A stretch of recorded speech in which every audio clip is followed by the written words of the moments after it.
Morning student, today we will continue our chapter constitutional design. In this chapter we about democratic constitution south Africa. ठीक है, south Africa में किस तरह से लोकतांत्रिक संविधान बना है और वहाँ पर किस तरह से सरकार एस्टेब्लिश हुई है, उससे पहले आज़ादी से पहले किस तरह से संघर्ष किया है. ठीक है, नेक्स्ट अब हम कर रहे थे कि किस तरह से संघर्ष करने के बाद साउथ अफ्रीका है जो वो नए संविधान की तरफ बढ़ा है. ठीक है, as protest and struggle against apartheid had increased, the government realised that they could no longer keep black under their rule through repression. इतने प्रोटेस्ट के बाद, स्ट्रगल करने के बाद जो वहाँ पर वाइट पीपल थे, वाइट पीपल की गवर्नमेंट थी साउथ अफ्रीका में, पीछे पढ़ा था ना हमने चैप्टर में, तो वहाँ पर जो गवर्नमेंट थी उनको रियलाइज़ हो गया कि हम बहुत ज़्यादा टाइम तक इनको अपने अंडर नहीं रख सकते, साउथ अफ्रीकन्स को और जो ब्लैक पीपल थे उनको अपने अंडर नहीं रख सकते और इस तरह का डिस्क्रिमिनेशन हम नहीं कर सकते. ठीक है, तो डिस्क्रिमिनेटरी लॉज वर रिप्लेस्ड, जो भेदभाव के कानून थे उनको रिप्लेस किया गया, चेंज किया गया. Ban on political party and restrictions on the media were lifted, जितना भी पॉलिटिकल पार्टी के ऊपर बैन लगाए गए थे और जो मीडिया के ऊपर रिस्ट्रिक्शन था कि किसी तरह से कोई न्यूज़ प्रिंट नहीं करनी है, तो वो सारे हटा लिए गए. और उसके बाद 1964 में जेल में कौन गया था, हमने पीछे पढ़ा ना, Nelson Mandela. After 28 year of imprisonment, 28 साल की कारावास के बाद नेल्सन मंडेला को जेल से फ्री कर दिया गया. और फाइनली मिडनाइट 26 अप्रैल 1994 में क्या हुआ, साउथ अफ्रीका है उसने फ्रीडम गोट कर ली. ओके, इस तरह फ्रीडम गोट करने के बाद जो वहाँ पर सरकार बनी है, मिली जुली सरकार बनी है, वहाँ पर झंडा फहराया. इतना स्ट्रगल करने के बाद साउथ अफ्रीका में गणतांत्रिक लोकतंत्र का झंडा फहराया. गणतांत्रिक क्या होता है, रिपब्लिक क्या होता है और लोकतांत्रिक डेमोक्रेसी क्या होता है, इन दोनों में डिफरेंस है. रिपब्लिक मीन्स जहाँ पर head of the country will be elect, यानी कि उसको चुना जाएगा. ठीक है, वहाँ पर रिपब्लिक होगा, क्योंकि कई कंट्री ऐसे हैं वहाँ डेमोक्रेसी भी है लेकिन रिपब्लिक नहीं है. मीन्स आप एग्जांपल ले सकते हो इंग्लैंड का, वहाँ पर जो हेड ऑफ द कंट्री है वो कौन है, वहाँ की क्वीन है, एलिजाबेथ है. ठीक है, ऐसी अदर कंट्री भी हैं जहाँ पर मोनार्की सिस्टम है, डेमोक्रेसी को फॉलो कर रहे हैं लेकिन हेड ऑफ द कंट्री अलग होता है. जापान इसका एग्जाम्पल है, तो वहाँ रिपब्लिक नहीं कह सकते हम उसको. ओके, तो साउथ अफ्रीका है वो कैसे कंट्री बना है, रिपब्लिक भी है और डेमोक्रेटिक कंट्री भी है.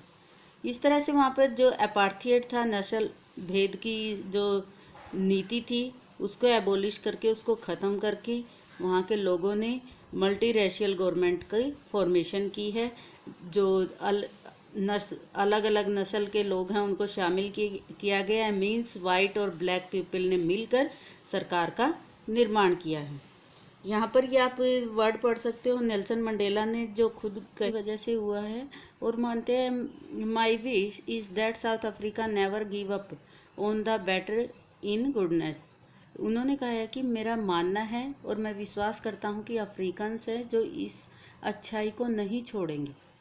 ठीक है, इन फ्यूचर भी वो इसको फॉलो करेंगे. ठीक है, और जो डेमोक्रेसी है उसको बेस, जो इसका बेस है अच्छाई, जो इसका बेस है ह्यूमन बीइंग्स है, मानवता, जो डेमोक्रेसी का बेस है उसको फॉलो करेंगे. इसके बाद उन्होंने emergence of the new democratic south Africa के नए गठन के बाद, लोकतांत्रिक गठन के बाद जो वहाँ के ब्लैक लीडर्स थे उन्होंने लोगों से अपील की है कि आपने देखा, जो भी पीछे देखा है, मीन्स जो भी वाइट गवर्नमेंट के लोग थे, वाइट पीपल थे, उन्होंने किस तरह से एट्रोसिटीज़ की हैं उनके ऊपर जब वो पावर में थे, यानी कि उनके ऊपर जुल्म किए हैं, उन सबको भूल जाएं और एक नया साउथ अफ्रीका फॉर्म करें. ठीक है, तो यहाँ पर उन्होंने ये अपील की, लोगों से रिक्वेस्ट की है कि अब हमें नए आगे कदम बढ़ाना है, जो पीछे जो कुछ हुआ है उसको हमें फॉरगिव करना है, छोड़ देना, और जो पिछली बातों को भुलाकर हम उसे छोड़ देंगे और समानता को लागू करेंगे। समाज में जो सोसाइटी में है सोशल जस्टिस होगा, ह्यूमन राइट्स होंगे, डेमोक्रेटिक वैल्यू होंगी। तो इस तरह इन चीज़ों को फॉलो करते हुए वो क्या करेंगे, together to draw up a common constitution, और सारे मिलकर इन सब बातों को फॉलो करते हुए, फंडामेंटल राइट्स को फॉलो करते हुए एक संविधान का निर्माण करेंगे। इस तरह से 2 साल के बाद 2 साल तक डिस्कशन हुआ। After 2 years of discussion and debate they come out with one of the finest constitution the world has ever had. 2 साल के डिस्कशन के बाद, डिबेट के बाद उन्होंने एक ऐसे संविधान का निर्माण किया, ऐसा कॉन्स्टिट्यूशन बनाया जो वर्ल्ड में अब तक किसी भी कंट्री में नहीं था। मीन्स वहाँ पर लोगों को पूरी तरह से सब राइट्स दिए गए। ठीक है, प्रॉब्लम सॉल्यूशन के लिए सबको साथ मिलकर चलने की बात कही गई कॉन्स्टिट्यूशन में। ठीक है, किसी तरह का कोई डिस्क्रिमिनेशन नहीं किया जाएगा। ये सारा का सारा कहाँ पर एक्सप्लेन किया गया, कॉन्स्टिट्यूशन में। और page number we can see preamble of the South Africa, page number 28। Okay, here we can see preamble of South Africa. ये साउथ अफ्रीका की प्रेम्बल हैं, जिस तरह से हमारे कॉन्स्टिट्यूशन की प्रेम्बल है। तो इसमें भी सारी वही बातें कही गई हैं कि लोगों को प्रॉपर रूप से डिस्क्रिमिनेशन नहीं किया जाएगा, लोगों के साथ उनको फंडामेंटल राइट्स प्रोवाइड होंगे, और जो भी लोगों के लिए अच्छा होगा, बेस्ट होगा, वही गवर्नमेंट करने की कोशिश की करेगी। ठीक है, ये सारा का सारा प्रेम्बल में मेंशन किया गया है। ओके, इस तरह से 2 साल के बाद जो संविधान कॉन्स्टिट्यूशन है, साउथ अफ्रीका का कॉन्स्टिट्यूशन है, वो बनकर तैयार होता है और उसके बाद उसको इम्प्लीमेंट किया जाता है। कॉन्स्टिट्यूशन बनने के बाद जो चेंजेस, पॉसिबल चेंजेस कर सकते हैं, ठीक है, वो नेल्सन मंडेला ने कहा है कि हम वो करेंगे। और इसके साथ उन्होंने कुछ वर्ड यहाँ पर बोले हैं। The constitution of South Africa speaks of both the past and the future. उन्होंने कहा है कि जो संविधान है, साउथ अफ्रीका का संविधान है, वो इतिहास की और फ्यूचर की, भविष्य की, दोनों की बात करता है। On the one hand it is the solemn pact in which we as South African. एक तरह से तो वह कहते हैं कि जो अभी पीछे हुआ है, हम एक आपस में क्या करते हैं, वो वादा करते हैं। ठीक है, one of one hand it is solemn pact in which we as we South African, कि हम साउथ अफ्रीकन हैं, और declare to one another that we shall never permit a repetition of our prestige. और जिस तरह से जो अब तक हुआ है, जो रंग भेद की नीति अपनाई जा रही थी, डिस्क्रिमिनेशन हो रहा था, तो वो आगे नहीं होगा। It is also a crater for the transformation of our country into one which is truly shared by all its people, country which in the fewest sense belongs to all of us, black and white, women and men। उनका कहना है कि जो ये देश है ये सभी का है।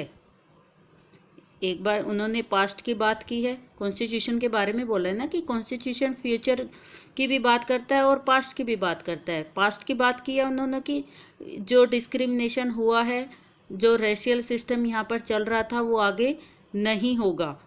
और साथ ही वो कहते हैं कि जो ये मैनिफेस्टो है एक तरह का, जो हमारा कॉन्स्टिट्यूशन है, उसमें क्या है, जो वाइट पीपल हैं, ब्लैक पीपल हैं, मैन हैं और वुमेन हैं, सबको इक्वली देखा जाएगा। और ये हम सब का कॉन्स्टिट्यूशन है, ये सब का है, किसी तरह का इसमें डिस्क्रिमिनेशन नहीं होगा।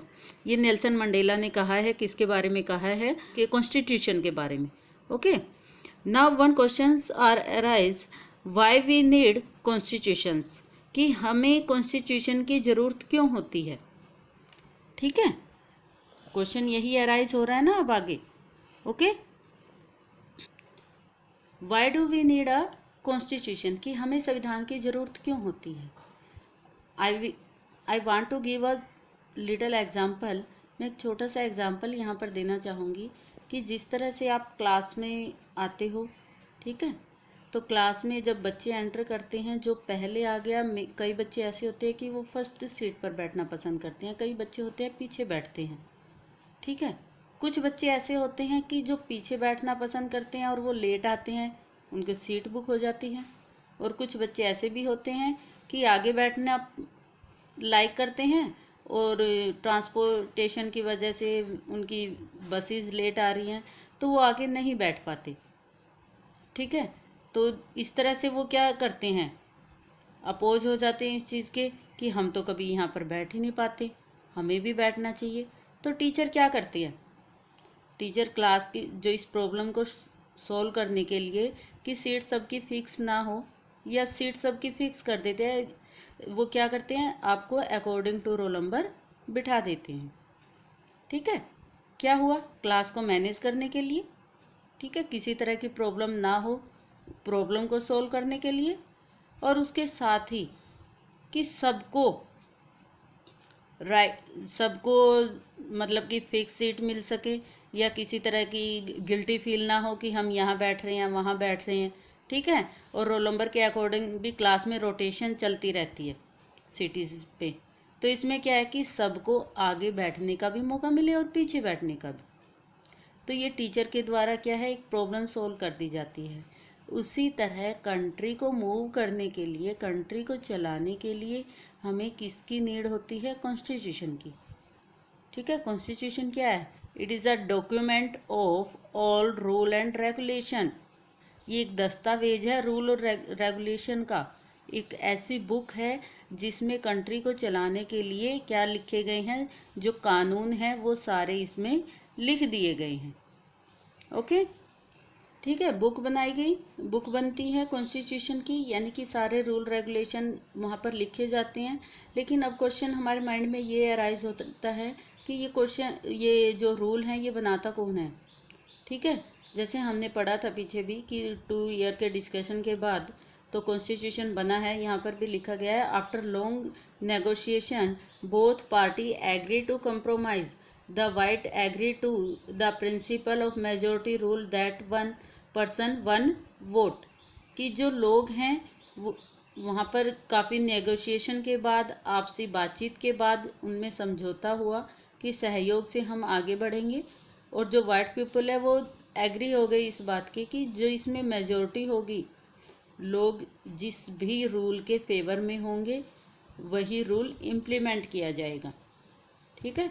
कॉन्स्टिट्यूशन बनाने के लिए कॉन्स्टिट्यूशन असेंबली बनी, वहाँ पर रूल रेगुलेशन के ऊपर डिबेट हुई, डिस्कशन हुए।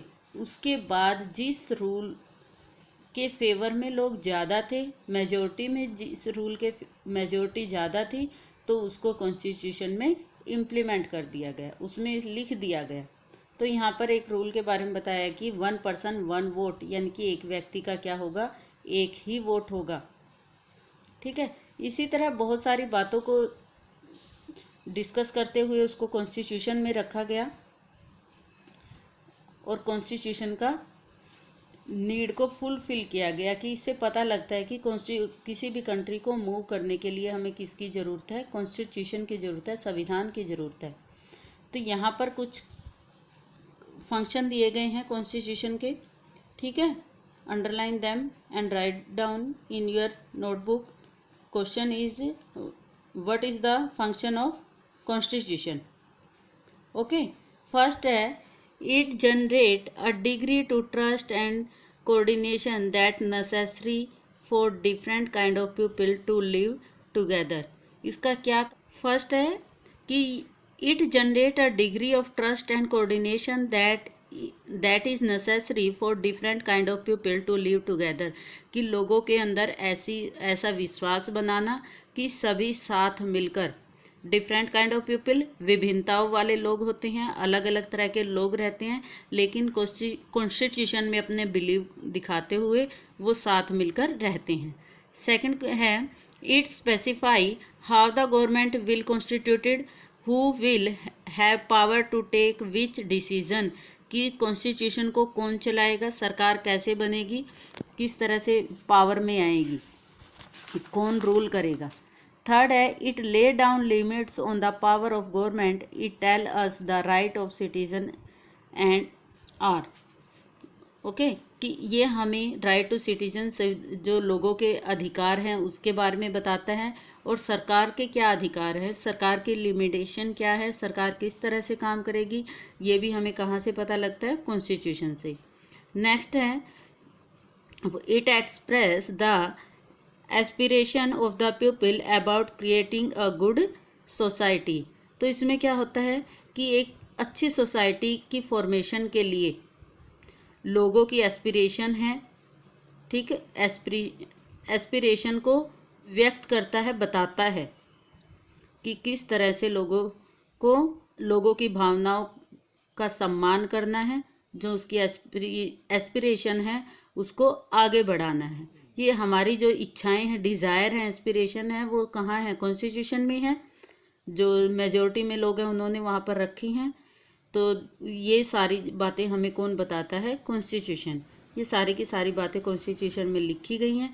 तो हमारे यहाँ पर क्वेश्चन जो अराइज हो रहा था, why do we need constitution, ये इसका आंसर है। और कॉन्स्टिट्यूशन के फंक्शन है एक तरह से, कि कॉन्स्टिट्यूशन किस तरह से काम करता है और उसमें क्या है। Okay, this is sufficient for today. Thank you.